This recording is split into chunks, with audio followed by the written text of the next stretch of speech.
great time, and they really treated us so nicely. And when the venue shifted from the Ontario Convention Center to here and things changed and we're moving around, you know, I had to give up a program last night in the San Francisco Bay Area. I think maybe the governor was there, lieutenant governor, all these things.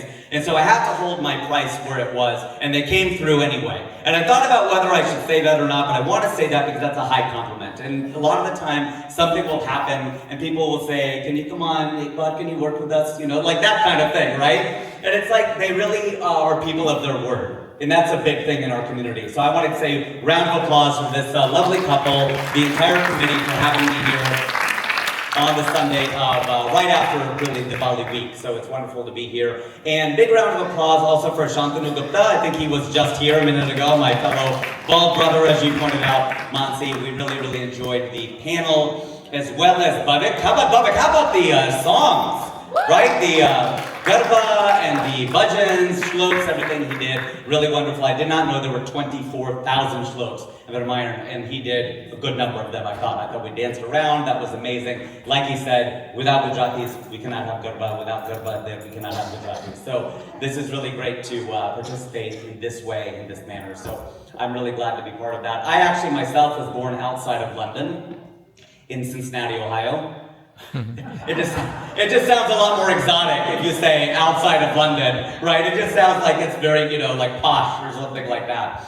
I was actually born in Ohio, although I'm Hindu, so I was reborn in Ohio. So it's important to say that we're not just born as Hindus, we are reborn. Because everyone else says YOLO, you only live once. That's not true for Hindus, okay? We keep coming back time and time again. And I think also the program ran relatively on time, a little bit late, and that's because it is run by Hindus. I'm also Hindu. We think, okay, if we cannot do it in this lifetime, we'll get it in the next lifetime, right? So we'll come back, and time again, we will come here and we'll do what we need to do. We have plenty of time to do that. So growing up in Ohio, I was born there. I'm Punjabi. Where are the Punjabis at? Do we have any Punjabis here tonight? I know we have Mansi as a Punjabi. Do we have anyone else?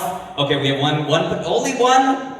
Representing state of Punjab. Entire state. Thank you, Mansi. Okay, our only other Punjabi sister here today is Mansi Mehra. Okay, that's fine. Everyone else? Okay. Anyone else? Not Punjabi, not Gujarati, something else besides Gujarati and Punjabi? Okay. Yeah, Cindy, that's right, Cindy. Okay, what was your last name originally before it was Mr. Mirchandani. Always ends in an A-N-I, right? Cindy, that always ends in an A-N-I, just like I live in Burbank, so next door is Glendale, and it's all, you know, Armenians. And they end in, what is it, I-A-N. You end in A-N-I. So that's it, you have that in common, it's very similar. Anyone else also Sindh or elsewhere? Yeah. Kutch. Okay, Kutch. And that's okay. I'm sitting right next to it. I did not know this the whole time. So Kutch. And yes, back here. Thailand. Thailand! Oh my gosh, okay. That's where I got this tie in Thailand. So that's good. It has an Om on it. You see that? So were you really born in Thailand? I was made in Thailand. You're made in Thailand! I did not need to know that part of the story 9 months before, but thank you for that. In Bangkok? Yes. Okay, Bangkok, that's right. I performed there many years ago. Anyone else? Okay, I think that is going to bring us to the Gujaratis. Where are the Gujaratis here tonight? Big round of applause. Come on, you can make some noise. That's great. It is great to be here. I'm married into it. My wife is Gujarati. And, you know, so I married into the Gujarati community. Because years ago, when I opened for Narendra Modi up at SAP Center, you know, I performed in 11 states in India, not in Gujarat. But they wrote me up in the newspaper in Gujarat that I'm Gujarat's son-in-law. So there you go. So even though I've never been to Gujarat, I feel like I'm there right now with you. So this is good. I am the last part of the program before dinner. It is an honor to be with you. And you know, growing up in Ohio, see, my parents came here from India. And the usual story is that the man comes here first, right, as an engineer. And then maybe he works as an engineer. Maybe he figures out something in the supply line. I'm an engineer as well. Mansi's an engineer. I think we have, where are the engineers? Where are the engineers tonight? We have a lot of engineers. Round of applause. Any round of applause? Okay. Wow, a lot of engineers here. Thailand in the house, a lot of engineers here. I got a degree in materials engineering. My dad is a different story entirely. Because normally, the uncle comes over, then he goes back to India, has an arranged marriage, and brings his bride over here, right? That's the usual Desi story here in America. Usually how it goes. And it's very appropriate that today we honored 8 women up here on stage, along with all the other women in the audience and beyond, for all of that, because my story is completely reversed. Bilkul ekdam completely reversed from the usual Desi story. Usual Indian story is what I just told you. My mom came here first. Girl power, how about that, right? So my mom came to this country first. She was sponsored by her brother, made the journey over with her sister. So I don't usually call by first name, but Usha and Lolita, okay, my Masi, my mom, don't usually call by first name. But they came over here when they were really young. They went to Ohio because no one told them any better. So they got lost. They went to Ohio. And then, that was in 1970, okay? Then my mom was already in love with this man, Vinay, and she flew back to Bombay to get married in 1972. And she had a love marriage. My parents had a love marriage in love marriage. Love, as we say, love marriage. Prem, pyar, mohabbat, love marriage in 1972. And then in 1973, she brought him over. So it is a complete reversal of a story. My parents had a love marriage in 1972 in Bombay. Now, it is also kind of an arranged marriage because my dad arranged to become a completely different person after they got married. In that way, every marriage is an arranged marriage. You never quite marry the person you might think that you are. But they had a wonderful, beautiful thing going for a long time. They came over here and they raised a family in Ohio, of all places. So I was born in 1976 in Cincinnati, Ohio. Sorry, reborn in 1976 in Cincinnati, Ohio. And so next year, in just a few months, in March, I'm turning 50 years old. If you can believe that. Thank you. Yes, I'll take that. I'll take that as a round of applause. It's not that much of an achievement to stay alive for 50 years in this country, but it's good. I will take it. I'm assuming you're clapping because I don't look 50, but maybe you think I do. I don't know. They say black don't crack, brown don't frown. Okay, brown don't frown. We age really well as people, especially the Gujaratis. I'm telling you, age very, very well. I think this is true. So we grew up there. It was an amazing time, and you know, when you grow up in the Midwest in this country, especially in the 70s, the 80s, the 90s, you feel a little bit like you were brown on the outside and white on the inside, okay? You feel that sometimes, because all of my friends, Steve, Mandy, Jane, Bobby, all of them are white. So all my friends growing up are white, so you kind of feel like you're white too, because these are all of your friends. So we would call each other, this was not even white people calling us, or black people calling us, Indians, we would call each other almonds, right? Almonds. They would say we're almonds because we're brown on the outside and we're white on the inside. So they would call us almonds. And our own people would call us this. No one else was doing it. We were doing this to each other. This is brown on brown crime.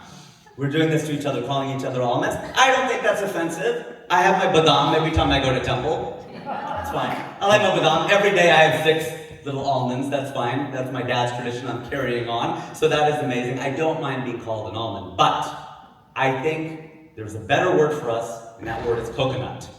Okay? I think we are actually coconuts, not almonds. And I know this is not a South Indian crowd, because they eat a lot of coconuts. We eat all the tomatoes up north. They eat all the coconuts down south, right? It's different. And it's a different world, because in India and America, they're completely opposites. Because in India, they keep the smart people in the south. Hey, there we go. You got it. You can say that. I can say that because I'm Punjabi. I'm a North Indian. I can say that, okay? So, they should call us coconuts. Why? Because we're hairy.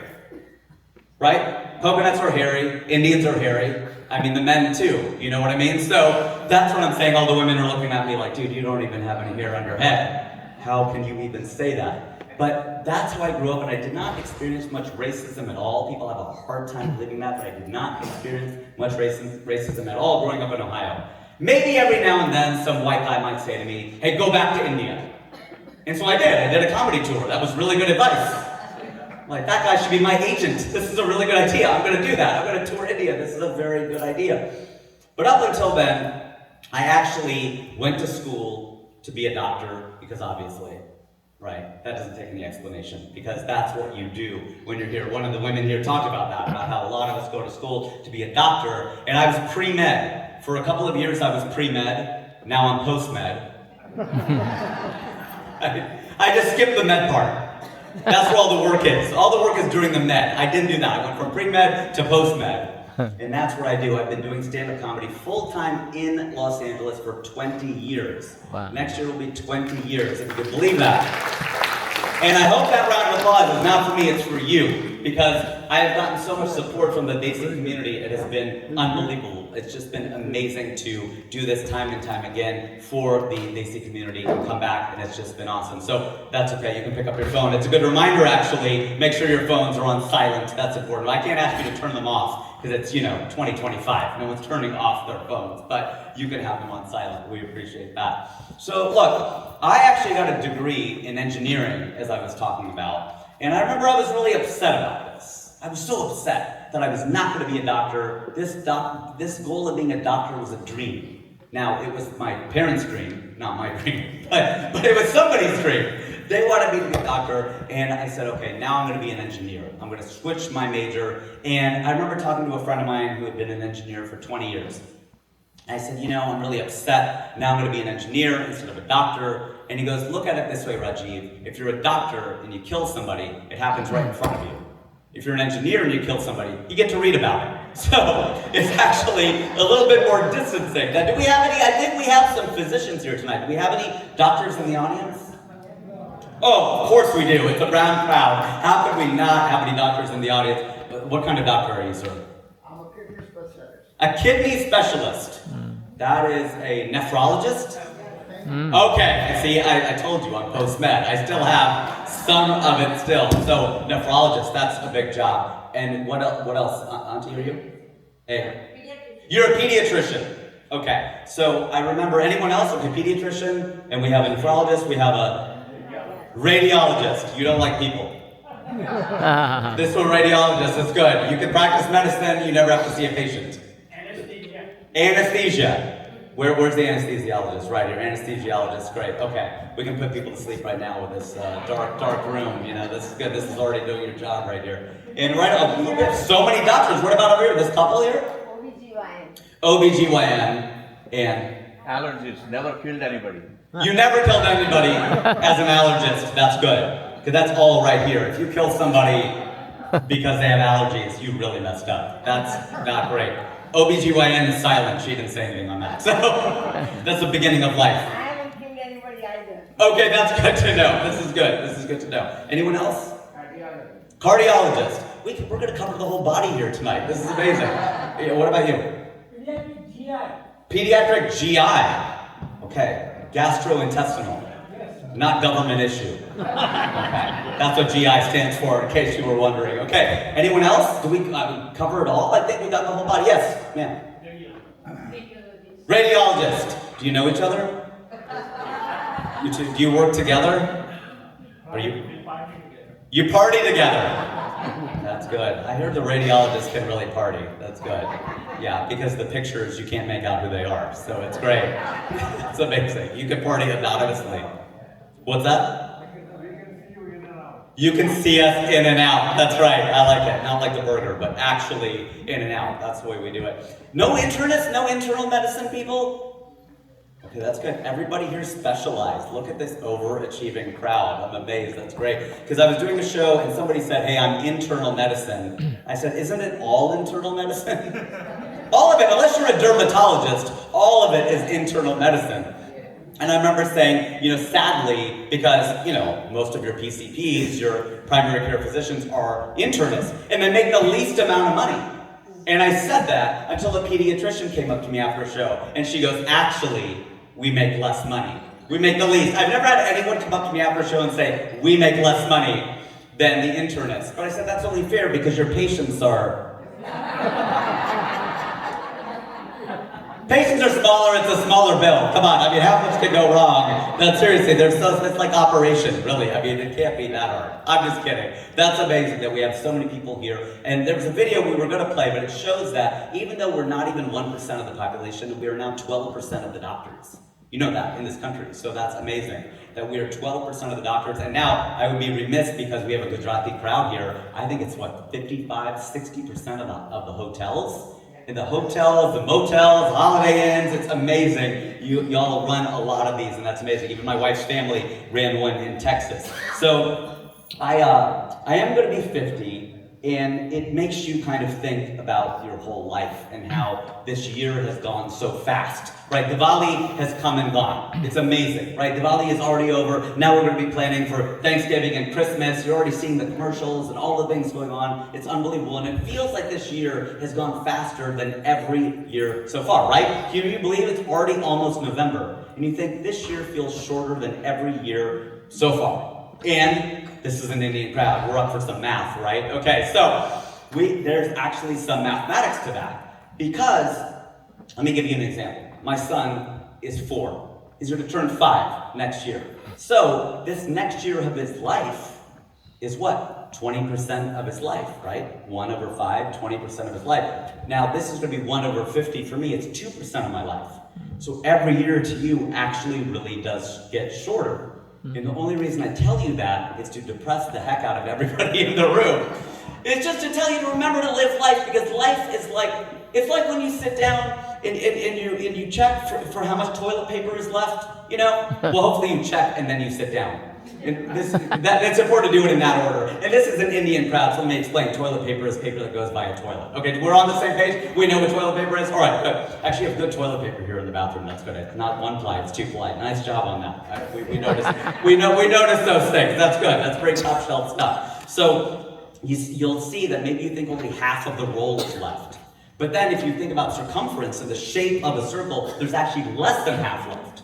So my message up here tonight is life is like toilet paper. The less that's left, the faster it goes. So you have to enjoy it. If you look through the programs and you see the quotes from these amazing women, they give you advice in life, and that's what I will tell you. The less that's left, the faster it goes. Because people will say to me all the time, you know, because I own my age. I've always told people how old I am. I don't care. It doesn't matter. Yes, there are fewer things you can do. I actually threw my back out last Friday, okay? And I'm gonna get a fine because in California you're supposed to recycle it. Okay, so I threw it out and I was walking like this for 4 days, okay? I'm not exaggerating. I needed a back specialist. I didn't hear anyone here say back specialist, but somewhere there, I could not even totally straighten up, and I had to perform last Saturday, and I sat down. It's called stand-up comedy, and I couldn't even stand up, okay? That's what was going on. I had to sit down and do the whole set that way. And finally, this is the first day that I'm able to stand up straight, and it's because I'm with you. I think I'm getting power from this audience. That's what's happening right now, because otherwise, thank you. I was really worried. I'm like, how am I going to do this? This is a really crazy thing to have to be able to do. And then I had a friend of mine say to me, you know, he goes, well, you know, age is just a number. They'll say, you'll hear that from people all the time. Age is just a number. And what I say back to people is, well, then your weight is just a number. Right? Your blood pressure, those are just numbers. Systolic, diastolic. Your credit score, that's just a number. But numbers have value, which implies they have meaning. It matters what your age is and your weight is. It does dictate a lot of your life. The fact that I'm going to be 50 tells me a lot. I'm halfway there, if I'm an optimist. I don't know if maybe I'm a little over the hill at this point. But I've been out here for a long time. I've been doing stand-up comedy. I've been doing acting. Well, you haven't really seen me in anything, so I'm probably more of an auditioner than an actor. But I remember I booked this role recently. How many people here have seen the show Indian Matchmaking? Have you seen it by round of applause? Indian Matchmaking? Okay, you've seen this. You didn't get married on Indian Matchmaking. Well, you're not married to each other anyway, right? So, okay, that's good. All right, but has anyone, I'm sure most people have seen it. And the star of the show is this woman named, well, she calls herself Seema from Mumbai. That's right, you got it exactly right. What's her name? Seema from Mumbai. That's what she will always say. My name is Seema from Mumbai. She always likes to put that Mumbai on there. And by the way, I want to ask this crowd right now, because my dad grew up in Bombay, and until he passed last year, he always called it Bombay. He would never call it anything else. He wanted to call it Bombay. But then I meet people these days, and they're like, look, that was the British name, we're going to reclaim it, and we're going to do Prayagraj and Kolkata and Bengaluru and all these places, you know, Chennai instead of Madras and all these other places. So by round of applause, How many people still call it? Well, let's see. How many people call it Mumbai? Round of applause if you call it Mumbai. Clap, clap. I want to be able to see you or hear you. Okay, Mumbai. How many people call it Bombay? Not as many. Okay.